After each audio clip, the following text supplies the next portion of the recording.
Hey guys, subscribe for daily content. And if you're shopping for gear, make sure you check out the description for the newest items at some of the very best online retailers. There's also links for some of the items that I personally recommend. Thanks! What's going on YouTube? Metal Complex here, and today I've got a very interesting knife review / knife overview to share with you guys. This is the Kunwu Knives X Tao. A lot of you guys might remember the original Tao that I reviewed on this channel. This is the new X Tao, utilizing I think he calls it the XT lock. It's basically an axis lock with some different, right? There's a lot of different people doing forms of axis lock right now. Now that the patent has ended, this is a really good way to do this. And there's actually a ton of good things about this knife. You can get this knife right now, along with actually quite a few things on his website, on the Kunwu Knives website. I'll make sure that it's linked right down below. There's a titanium version of this. There's a carbon fiber version of this. There is a frame lock version of this still, and there's a mini version of this. And last time I checked, remember, you're watching a video that was recorded a couple weeks in the past, all of that stuff was still available. So feel free to check that out if you'd like to. Thank you so much to Kunwu Knives for sending this in for me to take a look at. I really like the owner. He's really funny, and I get along with him really well, definitely. So very excited about that. These knives are made in China. Most of you guys probably knew that, but I'm going to say that right off the bat. Thanks to my generous patrons who are supporting me. There's a link for Patreon right down below, and please make sure to follow me on Instagram at metal_complex. All right, let's go ahead and measure this guy. Overall length of the X Tao coming in at 8 1/4 inches overall with a 3.5 inch blade. The cutting edge is also 3.5 inches. How about some size comparisons up against the Ontario Rat Model 1 and the Ontario Rat Model 2? So you can see here, it's definitely a big knife. This is this is a classic full-size knife, 8 1/4 inches, 3.5 inch blade, a decent amount of presence in terms of height this way. So yeah. How about up against the Spyderco PM2 and the Spyderco Para 3? Yeah, definitely about the same size as the Spyderco PM2, but definitely a longer cutting edge for sure. Last but not least, let's do the Benchmade Griptilian, or in this case, the Ritter Hogue. You can see it's a little bit longer. And the Benchmade Bug Out. A lot of people, not a lot, a couple of people on Instagram said, "Oh, it looks just like the Benchmade Bug Out. It's a Benchmade Bug Out." Okay, number one, the Benchmade Bug Out looks like every basic pocket knife that has ever existed. If you have to say it looks like a Bug Out clone, it just looks like a knife, right? Second off, the Tao, if we're saying, why are we saying that? Because we have, again, basic knife, like a basic knife profile, or a basic blade profile, or that it is utilizing the axis lock. Far too generic. This thing is much bigger, substantially thicker. It has a different blade profile. It has a different ergonomic profile. And other than the fact that it is an axis style lock using Omega Springs, this is probably the most different axis style lock I've seen. Also, the pocket clip is different. You are a silly goose if the first thing you thought was, that looks like the Bug Out. There's a lot of knives that look like the Bug Out, and the Bug Out looks like a lot of knives. Anyways, let's go ahead and talk about the action here. Yeah, wow. So it has these thumb triangle things, but they are shaped at they're at a perfect angle, so that when your thumb, kind of reminds me of, like, it's not the same thing that we see on the Kershaw Blur, but you know what I mean? They're not really thumb studs. They're just like, they're like thumb chairs. You just comfortably nest your thumb into, and they're at exactly the right angle. So if you want to do the reverse flick, or you want to do the forward flick, or whatever, it's very comfortable.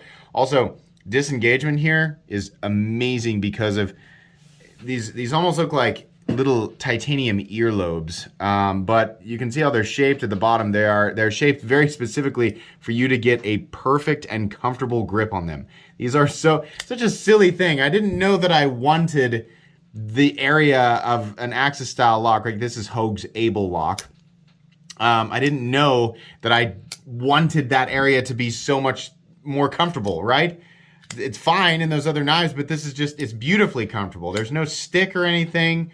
The action itself is fantastic. This is really nice. The action on this thing is spectacular. Does it run on Omega Springs? Yes, it does. As I've said before, many times, if you think about how many knife reviews I've done and how many times these two guys have been deployed, once per review to show the size comparison, a lot is the answer. Omega Springs and me, we have a pretty good relationship. Not really any issues there. Some people have issues with them. I think it depends on the environment. Obviously, maintain your knives. Omega Springs do have a small chance to break, but it is pretty rare. You can use me as an example for that. So yeah, let's go ahead and talk carry profile. Thickness up against the Spyderco Para 3. You can see here, it might be a little bit thicker, maybe a little bit, not aggressively. Let's get those lines lined up. Yeah, a little bit thicker. It's definitely, it's noticeable, right? When you hold it in hand, you go, this is a big knife. Not a huge knife, right? Length and height, though, it's pretty good. I mean, it's nowhere near as tall as either of these knives, and it's definitely shorter than the PM2. I think for the most part, if you carry a PM2, the only thing you're going to notice about this guy over the PM2 is the weight. We're looking at titanium here, and then there is actually, if you look on the inside, we have this little steel sort of cartridge liner, and I'm not sure why we went all the way through. But it acts as like housing and protection for the Omega Springs and the Axis lock, and then an additional hard surface, I would assume, for the blade to run on. So that's that's why that's in there. I just don't know why it went all the way, but it's not really hurting anything. Sorry for the pause in the video. I just realized that I didn't know for sure whether or not the knife ran on bearings or phosphor bronze. So I don't always take apart knives before reviews, especially if all of the information that I would need about the internals is provided on the website or something like that, but it wasn't. So I went ahead and took the knife apart, and let me say this right off the bat. It's all back together now. It's perfect.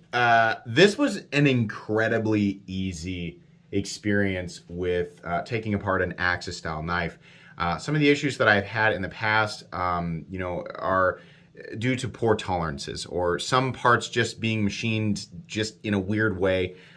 This could not have been easier as far as this type of stuff goes. If you've ever done it before with a Benchmade knife, you know that it involves like holding this down and getting things into position or out of position and then pushing the thing out. And this has the D-shaped pivot barrel. All of the little tiny parts are machined the way that you want them to be. It could not have been easier. And by the way, it does run on bearings, to my surprise. I assumed nylon or phosphor bronze. No, it actually does run on bearings. Everything came back, exactly the same way. We have, the same action as you saw just a few seconds ago, and then the blade is still centered, which is fantastic. So anyways, yeah, this knife runs on bearings. Let's go ahead and do a hardware check just so you guys can take a look here. As per usual, my tools are very inexpensive and very recommendable. You can find them right down in the section of my description that talks about the tools I use on this channel. The pivot's a T8. The body screws, they look like they're T8, but they're actually T6. That was fine. It actually wasn't an issue at all. And then you can also gain access to the surface area of the Axis lock, the XT lock, by taking off this little ear right here. That's kind of neat. It gives you a little bit of access, like if you want to add some lubricant to the Omega Springs, which I definitely recommend that you do periodically. That is part of the reason why they snap sometimes, is just, improper maintenance. Or if you get moisture trapped in there and then you just leave it, yeah, it's not good for metal. But, or, what the Omega Springs are made out of. But yeah, you can take this off and have some easier access to that, which is kind of neat. I like that. But everything fits so snug. It was so easy to take apart. The parts that needed to be captive are captive. That's a big deal. This knife is, the way that this thing is made to fit together is masterful. It's very nice. Very happy about that. There's nothing about this knife. There was nothing overly Loctite. There was nothing that was like, oh, don't take me apart. No, it was very friendly. It was extremely friendly. So I'm happy about that, definitely. Let's go ahead and weigh it, because that's going to be a factor. Keep in mind, the carbon fiber version will weigh quite a bit less. These are pretty thick titanium scales, right? You can see exactly how thick these things are. Weight on this guy, 5.33 ounces. That's pretty much what I expected. The carbon fiber one will probably weigh at least an ounce less, but I don't have it here, so I can't really say. It probably says on the website. You can go check that out for yourself right now if you want to. Ratios on this guy are not perfect, but then again, you know, it's a 5.33 ounce object. A lot of our cell phones weigh more than that, right? So do with that information what you're going to do. Let's go ahead. Oh, no, we need to measure blade stock thickness. That's the last thing here. So I'm going to guess that looks like at least 150 thousandths to me, but, you know, honestly, I'm usually wrong about this part. So let's give it a go. Yep, there you go. I'm completely wrong. It's 135 thousandths. All right. Let's move into the meat and potatoes here. So right off the bat, ergonomics are fantastic. This pocket clip, which I'm going to tell you right now, I don't really like the look of. It's a wire style clip, but it does work as far as, you know, its function. It functions perfectly. I would have preferred a full 3D milled titanium clip for the look, but this will work. It's not that bad, and I can't complain too much, especially, you know, when we consider the price on this guy, which we'll talk about here soon. Spoiler alert, it's pretty good. Yeah, the ergonomic lines are great. The pocket clip is not a hot spot. It's just a very comfortable lock-in. On the downside, you are quite a ways from the cutting path. Yeah, you can kind of get up here, but is that really a spot for your finger? I don't know. If we're cutting straight down, this little triangle thing is a little bit in the cutting path. So, you know, if you're going to cut straight down, then this is where the material is going to need to be, which is a good inch away from your index finger. So, but we don't usually cut like that. We usually cut at an angle, right? So you should be all right. I've already talked about how easy it is to deploy. Let's talk about the little complex milling lines that we've got going on here. Sorry, my camera is just having an absolute fit right now. Look at this sort of smooth concrete finish that we've got going on this. This is, to me, looks like a bead blast, and then we've got kind of a, I don't know, it just looks like a polished stone surface, right? This is nice. And then the edges, we have these diagonal milling lines.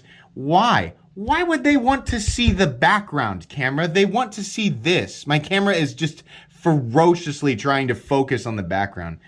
Technology in 2022 is just amazing. Seriously, what is the problem here? This is unbelievable. Okay, so anyways, here. God. We can see that the lines here in the chamfered edges, it's still doing it. I'm so sorry. The lines here are really nice. I love that they're doing this. And, you know, seating the hardware, everything like that, this pattern, all of this just looks really beautiful. The edges are nicely chamfered down, more texture pattern up here. Same thing continues to the other side. I think this close-up really demonstrates exactly how precision everything is fit together. It really is beautiful. Now, there's a lot of different things you could have done with texture patterns here, or, you know, just the surface. I mean, this knife, you know, could come in different annoforms, different texture patterns, things like that, and that's all fine. I think he does these types of things in small batches, right? I think it's one person working with well, it's obviously one or two people maybe working with an OEM from China, and they have to pay for these batches to be done, right? So I imagine there's just budgetary limitation, right? They can't afford to create tens of thousands of things like Gerber or Spyderco, right? So yeah, this is pretty cool. I'm just really happy with all the lines here. This is incredibly easy to hang on to and lock into and manipulate because of the shape of the little XT ears, right, that are hanging off here. By the way, the screw that holds these in, if you're wondering, like, what if that comes in it? That screw is very long. There's no way. The snug fit with this, I was so impressed. The screw, it seems like that's a place for like a shallow screw. Like it might have like 2 or 3 threads in there. No, That thing is long. It goes deep. It goes way into that bar right there. Same thing with the other side. I was really impressed with that. And then the fit of this thing, it was like a snap into place. It was so snug and so satisfying to have that thing fit down. So yeah, there's no part of me that is concerned with that at all. As you can see here, you can mount the pocket clip for left-handed carry, which is great because this is an ambidextrous style lock. These little thumb things are anodized blue, which is fine. They could have been whatever, but they're anodized blue and it works. The only issue with them is that they are slightly in the cutting path. Outside of that, really nice, really comfortable. The blade is fully flat ground and it's a classic drop point style blade. It comes down to a relatively, well, you know what? It comes down to about a medium edge. It's not ultra thin, it's not ultra thick, but because of the geometry, it'll slice. The only thing that I don't like is we have one of those satin finishes that kind of appears a little bit bronzy or gold. And I don't know if that's belt burn or what it is, but this is my least favorite looking satin finish. I've seen it on multiple different brands and it just doesn't really look all that great. I really wish that we had a nice semi-reflective tumbled finish that without this sort of, it just looks burned a little bit. I really wish that was the case. Even if, maybe something like that's just more expensive than doing it like this. And even if that's the case, honestly, with the price of this knife, I think there's room for it. If that is actually going to be the case, I think there's room for it. A nicer finish on the blade would be cool. This is okay. It's not hurting anything. It's just not my favorite thing to look at. These edges up here are pretty well knocked down. They're a little bit sharp, so keep that in mind. But if you strike flint off the spine of your pocket knife, then you're going to like that. The actual cutting edge is very even, and it is definitely sharp. It says X Tao over here, and then X703T. First production run, 190 of 400. That's fine. First production run implies that there's going to be more. I hope that's the case. If there are more, then you won't see that line there, I would imagine. It says LMAX over here, which, by the way, is the blade steel, and I think that's excellent. I think LMAX is an underrated blade steel, and I think it's perfect for this. It's very similar to S35VN and S45VN. Might have a little bit better edge retention. I'm not sure where corrosion resistance and toughness are there, but they're all right around the same ballpark. This guy is heated to 62 Rockwell, which I believe is appropriate for LMAX, but it's hard to keep all that information in my head. What was I going to say here? It would be nice if we didn't have all this stuff on the blade because the blade looks gorgeous on its own. I think it would have been fine to put X Tao up here on the spine and then keep pretty much everything else off of the knife. And then if we need to do a logo or something like that, you could machine it into the frame somewhere, put it on the pivot, something like that. But it's really not hurting anything. It's just the knife is so beautiful, just like this. It just makes me not want to see stuff like this on the blade. But, you can't always get what you want, so okay. Moving on here, where's the lanyard hole? There's no lanyard hole. They did a lanyard bar, which is excellent. That is, holes, the holes on the frames should be gone forever. Evil, stupid thing. The lanyard bar is a much better idea. That way lanyard people can do their lanyard thing, whatever that consists of. And we don't have to worry about looking at a big dumb hole or worrying about where we put the pocket clip because we can put it wherever. In this case, where it should be, about right in the middle. And then the carry depth is very good. You can see right here, that's all that you're going to see sticking up out of your pocket. A little bit of a gear pattern backspacer right here. Looks nice, sticks up just a little bit so you can make use of that. Very easy in and out of the pocket because of the continuous rise there, the smooth surface, and just the general radiousness of this wire clip, right? Yeah, everything else, I don't think there's really anything else to talk about there. We have a stop pin right here. I think maybe a little tiny bit, yeah, a little tiny bit of shouldering there. As far as lockup goes, this thing locks up completely and totally solid. Axis style locks where there's a bar shoved up against the tang of the blade, those are extremely strong locks. This guy is not going to be disengaging. It is very solid. No left, right, up, down, anything. We have no pivot lash, and then it's not, a detent ball. It's just sort of overcoming this crest of friction as that axis bar sort of rides over the rounded part of the tang of the blade, and this all feels really good and really solid. I mean, honestly, if this were a Benchmade knife, I'd be like, holy crap, did they just like shoot their quality through the roof? And Benchmade's gotten better, definitely, but this thing is just really nice. This is one of the nicest axis style knives that I have ever handled, and I mean that. Also just generally, I just like the shape and the look of this thing. The only thing that I really don't like is the pocket clip. I wish it was a 3D milled pocket clip. And then I wish that the finish on the blade was something else so that we didn't have this sort of burnt, bronzy kind of, you see what I mean? I don't know if you guys can see it. There's just kind of a yellowy hue to this versus other knives that have the same, it's the same finish, it's just more satin and less bronzy, right? It just looks like it might, you know, excess friction might have burned it off the belt or something like that. I don't really know. But anyways, so what's the price on this one? Well, curiously, the titanium one is less than the carbon fiber one. I want to say the carbon fiber one is like $215 to $219. This titanium guy here is $209.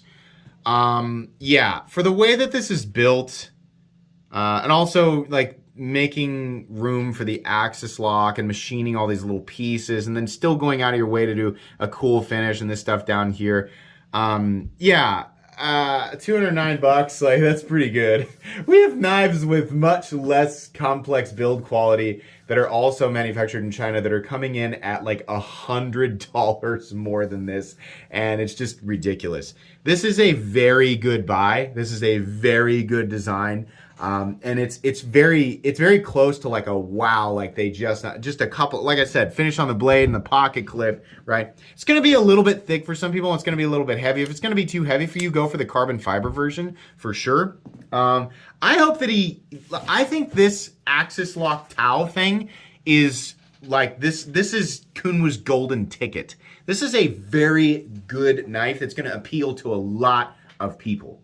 I think, some varying texture patterns, offering a full blackout one, offering some different finishes on the blade, things like that. And then, you know, I might want a machine pocket clip, but there's plenty of people who will be plenty happy with, you know, the wire clip. But I think doing variants of this and releasing them in batches that he can manage is a really good idea. This is an awesome knife. This is very, $209, you serious? Yeah, very, very recommendable, right? And if you just absolutely have to have M390 and a titanium frame lock, he still does that. That's still, as far as I saw, was still on the website. Now, if you're like, I went and checked and it's not there, check the date on this video. If you're watching it 2 years in the future, obviously I have no idea what's going on with Kunwu knives, but this is extremely good. There's not enough to complain. Like that price is just